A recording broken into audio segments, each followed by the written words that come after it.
भरतपुर चिड़िया मोड़ के हिंदी हाई स्कूल ग्राउंड में दुर्गा पूजा पंडाल में दर्शन करने वालों की भीड़ उमड़ पड़ी। क्या बूढ़ा, क्या जवान, क्या बच्चा, सभी दुर्गा पूजा का आनंद उठाते नजर आए।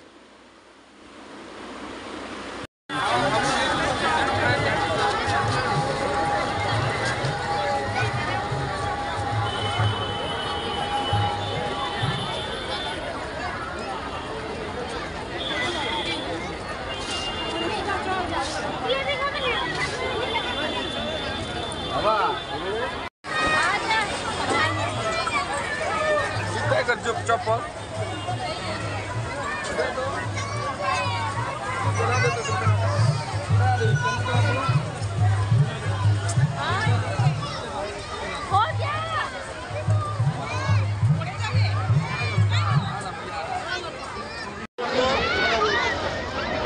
भाई